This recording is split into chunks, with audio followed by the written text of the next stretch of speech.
রান্না করব।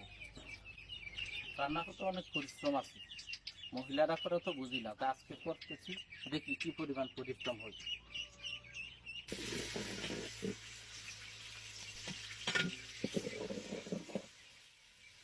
তারপরে দিব একটু আদা আদা আদা পরে দিব, গাছটা দিব।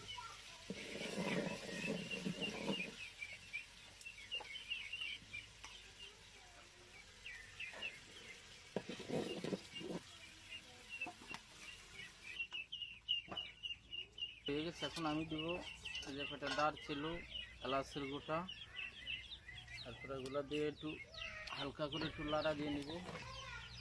এই যে হলুদের গুঁড়া দিতেছি,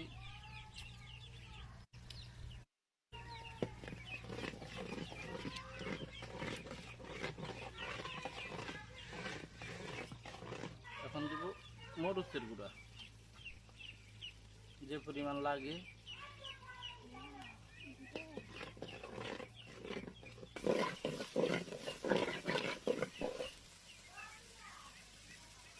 এখন মাংস দিয়ে দিব, মশলা পরে হয়ে গেছে, মাংস দিয়ে দিতেছি।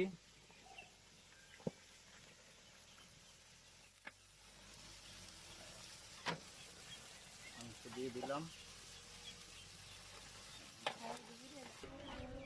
মশলার ভিতরে একটু কষায় নিব, কষায় নেওয়ার পরে তারপর আবার ঝোল দিব।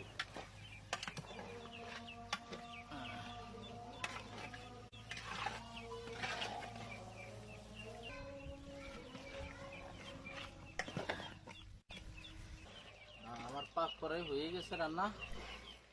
তবে রান্না করতে কিন্তু খুবই পরিশ্রম। আমরা ওই যে বাজারে থেকে যাই মহিলা করে একটা ধাক্কা দিই যে ফাঁক করতে এত সময় লাগে, আসলে ভাই প্রকৃত রাইন্দা দেখেন, মহিলাদেরকে রাগারাগি করেন না।